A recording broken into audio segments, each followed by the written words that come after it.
S, big breaking news ಇದು. ತನ್ನ ವಿರುದ್ಧ ದೂರ ಸಲ್ಲಿಸಿದವರ ವಿರುದ್ಧ ಮತ್ತೆ ಸಿ ಟಿ ರವಿ ಅವರ ವಿರುದ್ಧ ಮತ್ತೊಂದು ಕಂಪ್ಲೇಂಟ್ ಅನ್ನ ನೀಡಿದ್ದಾರೆ. ಚಿಕ್ಕಮಗಳೂರು ನಗರ ಠಾಣೆಯಲ್ಲಿ ಒಂದು ಕಂಪ್ಲೇಂಟ್ ಅನ್ನ ದೂರು ನೀಡಿರುವಂತದ್ದು. ಇದು ಮತ್ತೊಂದು ಬೆಳವಣಿಗೆ ಅಂತಾನೆ ಹೇಳ್ಬೋದು. ಏನು ಮುಸ್ಲಿಂ ವಿರುದ್ಧ ಮಾತನಾಡಿಲ್ಲ, ನಾನು ಕೋಮುವಾದ ಭಾಷೆಯನ್ನ ಮಾತನಾಡಿದ್ರು, ಅದರ ವಿರುದ್ಧ ನಾನು ಧರ್ಮ, ಜಾತಿ, ಸಮುದಾಯದ ಬಗ್ಗೆ ಮಾತನಾಡಿದರೆ ಅಪರಾಧ, ಅದು ನಾನು ಮಾತನಾಡಿಲ್ಲ ಅಂತ ಹೇಳಿದ್ರು. ಆದ್ರೆ ಪೆಟ್ರೋಲ್ ಮತ್ತು ಟ್ಯಾಂಕರ್ ನಡುವೆ ಏನಾಗಿತ್ತು ಸಂಘರ್ಷಣೆ ಮತ್ತು ಧರ್ಮದ ಜನಾಂಗದ ಮಧ್ಯದ ದ್ವೇಷ ಬಿತ್ತುವಂತ ಕೆಲಸ ನನ್ನದಲ್ಲ, ಅದರ ಪುರಾವೆಗಳು ನನ್ನ ಹತ್ರ ಇದಾವೆ, ನಾನು ವಿಡಿಯೋ ಮುಖಾಂತರ ತೋರಿಸ್ತೀನಿ, ಏನು ನಿಜವಾದ ಚಿತ್ರಣ ನನ್ನ ಕೈಯಲ್ಲಿದೆ, ನಾನು ತೋರಿಸ್ತೀನಿ ಅಂತ ಅವರು ಕೂಡ ಹೇಳಿರುವಂತದ್ದು. ನಾನು ಯಾವುದೇ ರೀತಿಯಾದಂತ ಮುಲಾನಗಳಿಗೆ ಮತ್ತು ವಿದ್ಯಾಭ್ಯಾಸಕ್ಕೆ ಯಾವುದೂ ಸಂಬಂಧ ಇಲ್ಲ ಅನ್ನೋದನ್ನು ಕೂಡ ತಾವು ಈಗಾಗಲೇ ಅರೆ ಬಿಟ್ಟಿರುವುದನ್ನ ನೋಡ್ತಾ ಇದ್ರೆ. ಆದ್ರೆ ಒಂದು ವಿಷಯ ಹೇಳ್ತಾ ಇರುವುದೇನಂದ್ರೆ,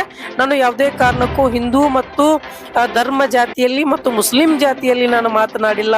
ಆ ಕಾರಣದಿಂದಾಗಿ ನಾನು ಕಾನೂನಾತ್ಮಕವಾಗಿ ಕಂಪ್ಲೇಂಟ್ ಅನ್ನ ಮಂಗಳೂರಿನ ನಗರ ಏನು ಸ್ಟೇಷನ್ ಅಲ್ಲಿ ನಾನು ಕಂಪ್ಲೇಂಟ್ ಅನ್ನ ನೀಡಿದ್ದೇನೆ ಅನ್ನೋದನ್ನು ಕೂಡ ಒಂದು ವಿಶೇಷವಾಗಿ ತಿಳಿಸಿರುವಂತದ್ದು. ಜೊತೆಗೆ ಸಂಗಡಿಗರ ಜೊತೆಗೆ ಮಾತನಾಡಿರುವಂತದ್ದಾಗಿರ್ಬೋದು. ಆದ್ರೆ ಎಲ್ಲೋ ಒಂದು ಕುರಿತು ಈ ಎಕ್ಸಾಮ್ ಕುರಿತಾಗಿ ವಿದ್ಯಾರ್ಥಿಗಳ ಪ್ರತಿಭಟನೆ ನಡೆಯುವ ಸಂದರ್ಭದಲ್ಲಿ ಮತ್ತೊಂದು ಘಟನೆಯ ವಿರುದ್ಧ ನಾನು ಪ್ರತಿಭಟನೆ ಮಾಡುವ ಸಂದರ್ಭದಲ್ಲಿ ಅವ್ರು ಏನು ತೊಂದರೆ ಮಾಡಿದ್ರು, ಏನು ಹಾನಿ ಉಂಟು ಮಾಡ್ತಾ ಇದ್ರು ಅನ್ನೋದು ಕುರಿತಾಗಿ ನಾನು ಮಾತನಾಡಿರುವುದು. ಆದ್ರೆ ಉದ್ದೇಶ ಪೂರ್ವಕವಾಗಿ ಅಲ್ಲ ಅನ್ನೋ ವಿಚಾರವನ್ನು ಕೂಡ ನಾನು ತಿಳಿಸ್ತಾ ಇದ್ದೀನಿ. ಅದಕ್ಕಾಗಿ ನಾನು ದೂರನ್ನ ಸಲ್ಲಿಸ್ತಾ ಇದ್ದೀನಿ ಅಂತನೂ ಕೂಡ ಸಿ ಟಿ ರವಿ ಅವರು ತಿಳಿಸಿರುವ ಹಂತದ್ದು ಕೇಳಬರ್ಬೋದು. ಆದ್ರೆ ಈಗ ತಾವುಗಳು ನೋಡುವ ವಿಚಾರವೇನೆಂದರೆ ಬೇರೆ ಒಂದು ಹಂತದಲ್ಲಿ ಕಾಣ್ಬೋದು. ಆದ್ರೆ ತಾವೀಗ ನೋಡ್ಬೋದು ದೃಶ್ಯದಲ್ಲಿ ತಾವು ತೋರಿಸ್ತಾ ಇರುವುದೇನೆಂದ್ರೆ, ಅವರು ಪತ್ರಿಕಾಗೋಷ್ಠಿಗೆ ಮಾತನಾಡಿರ್ಬೋದು, ಹಾಗೆ ದೂರು ಸಲ್ಲಿಸಿರುವಂತ ಪತ್ರಿಕೆಯೂ ಸಹ ನಾವು